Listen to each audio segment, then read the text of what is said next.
কথা আছে না? যারা আলেমদের ওয়াজে বাধা দেয়, মসজিদের মেম্বার ইমাম সাহেবকে বাধা দেয়, তাফসীর মাহফিলে বক্তাকে বাধা দেয়, আর যাই হোক এর জন্ম মুসলমানের রক্ত দিয়ে হতে পারে না। কথা বলেন ঠিক কিনা? মুসলমান কোরআন শুনে ভালো লাগবে, তোমার জীবনের সাথে মিলতেও পারে, নাও মিলতে পারে। বক্তার বক্তৃতা করা আর তোমার শোনা, এখানে লাফালাফি করে কোনো লাভ নাই। মন চাইলে আমল করবেন, না হলে আমল করবেন না। এখানে হাজারো মানুষ বসে আছেন, যতই ওয়াজ করি ভাই সুদ খায়েন না, তারপরে যদি আপনি খান, আমি কি আপনার পা ধরে ঠ্যাং দিয়ে টান দেবো নাকি? আপনার কাজ হলো মানুষকে উপদেশ দেয়া, কাউকে লাঠি চার্জ করে জোর করে দিনের পথে আনার দরকার নাই। তা আমাদেরও কাজ হলো এই নবী আনা কাজ যারা করতেছি, খালি বলা, মানা না মানা আপনার ব্যাপার। কথা কর না কেন? যাকাত ভিত্তিক অর্থনীতি চালু করবেন না, ইসলামী সমাজ কায়েম করবেন না, সারা জীবন দুঃখে থাকেন, সমস্যা কি?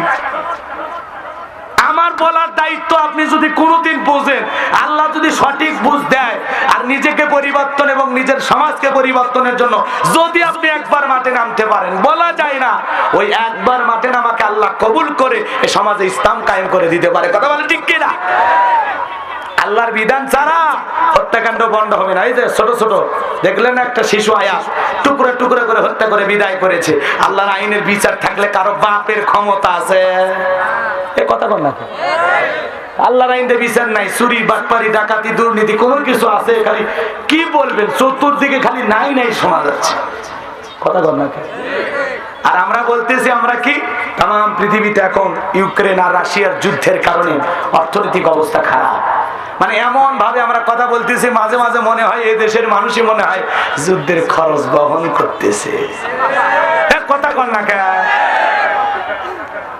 বাঁচবো না বেশি দিন, হক কথা বলে যাওয়া যাবে। আমি কবে পড়বো আর মরবো গ্যারান্টি আছে? কিন্তু মরে গেলে এই কথাগুলো থাকবে। কথা বলেন ঠিক কিনা? রাগ করতেছেন? রাগ করতেছেন? তাহলে কারণ ডাইরেক্ট বলতেছে এই মুসা ওয়াজ বন্ধ কর। আজও যারা আলেমদের ওয়াজে প্রকাশ্যে বাধা দেবে, বুঝবেন ওটা ডিজিটাল কারণ। কথা কর না কে? মুসা আলাইহিস সালাম অবাক হয়ে থাকলেন। এইবার কারণ ডেকে বলে, সবদা তুমি কি বলবা বলো, আমি আছি, টেনশন করো না। এইবার সবদা ডেকে বলে, কারণ বসো, আমি তো বলার জন্য দাঁড়িয়ে গেছি। এইবার ডেকে বলে, আপনারা যারা উপস্থিত আছেন শোনেন দিহামন, আমি জীবনে কোনোদিন মুসা নবীকে দেখি নাই। আজকে মুসা নবীর বয়ান শোনার পর আমার পাষাণ হৃদয় গইলা গেছে। আমি সিদ্ধান্ত নিয়েছি আর জীবনে কোনোদিন গুনাহের কাজ করব না। আজকে আমি মুসা নবীর কালেমা গ্রহণ করে ঈমান আনবো। বলেন আল্লাহু আকবার। ওই কারণ কেন লাফালাফি করে সেই বিষয়টা আপনাদেরকে বলে দিয়ে যায়। ওই কারণ লাফালাফি করার কারণ হলো, গতকাল রাত্রিতে আমি সর্দার বাড়িতে গিয়েছি, 1 বস্তা টাকা দিয়েছে, আরো 1 বস্তা টাকা রেডি করেছে, বিনিময়ে আমাকে একটা সাক্ষী দিতে হবে। মুসা নবী দিনের বেলা ওয়াজ করে আর রাতের বেলা আমি সর্দার সাথে রাত কাটাই। এটা হলো মাস্টার প্ল্যান তৈরি করেছে কারণ। আর আমি সর্দার আপনাদেরকে ঘোষণা করে বলতেছি, মুসা নবীর চরিত্র ফুলের চাইতে পবিত্র। আর ওই কারণ হলো আমি সর্দার নিয়মিত ভক্ত। কথা কর না কে? কার জন্য গর্ত করেছো? নিজের গর্তে নিজেই করেছো। সাক্ষী ভাড়া করেছো আর সাক্ষী জবান দিয়ে সত্য কথা বের করে দিলেন তিনি কে? আমাকারু আমাকার আল্লাহ, আল্লাহু খায়রুল মাকিরিন। আরো জোরে বলেন আল্লাহু আকবার। কষ্ট হচ্ছে আপনাদের? কষ্ট হচ্ছে? বিরক্ত হচ্ছেন? মন খারাপ করতেছেন নাকি আমার কথা? খেলাকা এই জন্য আজও পৃথিবীতে অনেক ষড়যন্ত্র করে সাক্ষী কিনা হয়। এমন সাক্ষী, ওই যে কি সাক্ষী দেয়, মানুষ কয়েক বোতল খাইছে। এর কথা কর না কেন? কি বলে, সেদিন ছিল আমাবস্যার রাত, আমি 1 কিলোমিটার দূরে থেকে দেখলাম ভারতের টাটা কোম্পানির চাকু দিয়ে কুপায়া কুপায়া মার্ডার করছে। কোন তো আমাবস্যার রাতে কি 1 কিলোমিটার দূরে থেকে দেখা যায়? এই হলো সমাজের সাক্ষীর অবস্থা। কথা কর না? আসল অপরাধী যে তাকে বাঁচানোর জন্য মিথ্যা সাক্ষী দাঁড় করানো হয়, আবার যারা সত্যিকারের অপরাধী না তাদেরকে ফাঁসানোর জন্য মিথ্যা সাক্ষী কেনা হয়। কথা বলে ঠিক কিনা? কিন্তু মনে রাখবেন, এই দুনিয়ার বিচার শেষ বিচার নয়।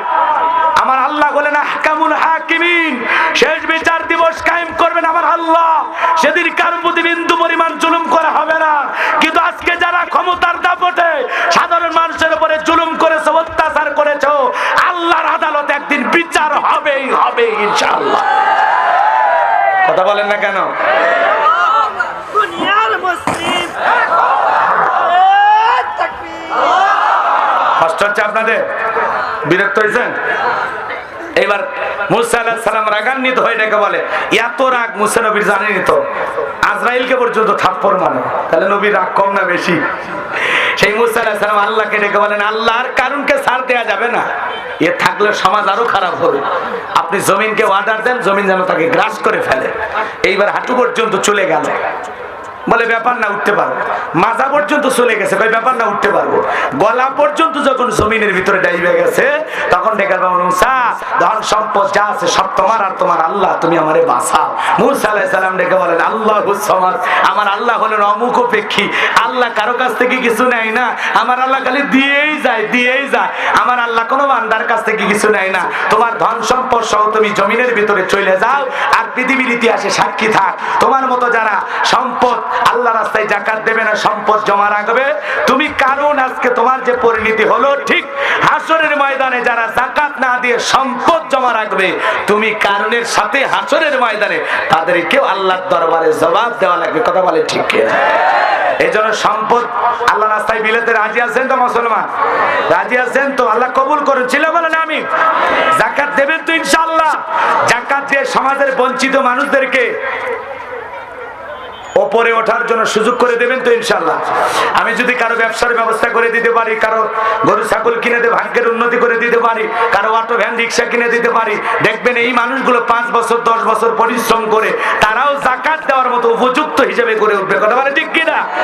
এই জন্য সমাজ পরিবর্তন করার জন্য আপনাকে আমাকে অনেক বড় দায়িত্ব পালন করতে হবে।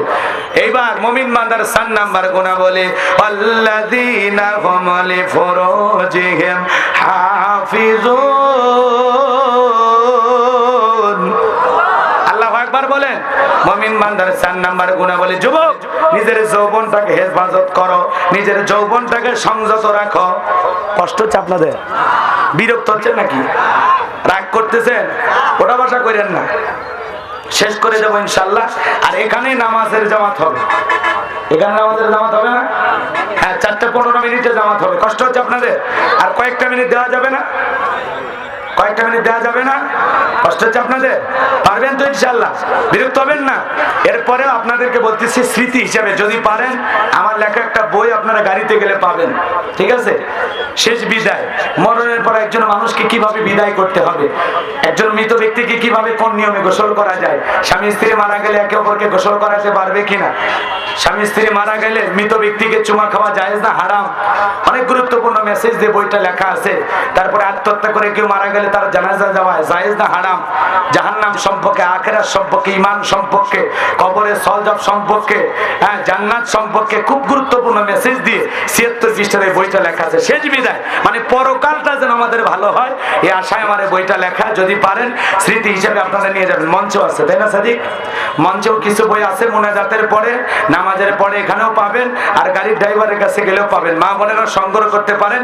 এই বইটার ভিতরে আমার মোবাইল নাম্বার, আমার মাদ্রাসার ঠিকানা দেওয়া আছে। আমার একটা মাদ্রাসা আছে, মাদ্রাসায় নূরে মাদিনা এতিমখানা ও লিল্লা বোর্ডিং। আমার মাদ্রাসায় এতিম ছাত্রদের জন্য থাকা খাওয়া সম্পূর্ণ ফ্রি। যারা দূরে রেখে পড়াতে চান আমার মাদ্রাসায় দিতে পারেন, আর যারা কাছে রেখে পড়াবেন এই মাদ্রাসায় দেবেন। আল্লাহ কবুল করেন, জোরে কোন আমিন। কষ্ট হচ্ছে আপনাদের? 50 টাকা হাদিয়া দিয়ে যদি পারেন মঞ্চ থেকে নিয়ে যাবেন, ওই জায়গা থেকে নিয়ে যাবেন। অনেকে ভাবতেছেন হুজুর বই বেচাও বিক্রি করে ব্যবসা করতেছেন নাকি? আসলে ব্যবসা উদ্দেশ্য না, লেখনির মাধ্যমে কিছু স্মৃতি দুনিয়াতে রেখে যেতে চায়। কথা বলেন না কেন? এটাও একটা প্রচার, এটাও একটা কি, এই যে ভালো কথা, এটাও একটা প্রচার। লেখনির মাধ্যমে প্রচার, লেখনির মাধ্যমে দিনের প্রচার। কথা বলেন ঠিক কিনা? এই জন্য এইরকম ব্যবসা নাই। একটা বই বেচে 10-15 টাকা যা হবে মাদ্রাসার বাচ্চাদের জন্য খরচ করা হবে, ওই টাকা আমি নিতে চাই না। আল্লাহ কবুল করেন, জোরে করেন আমিন। মন খারাপ করেছেন মনে হয়? তাহলে এদিক কি হলো ভাই?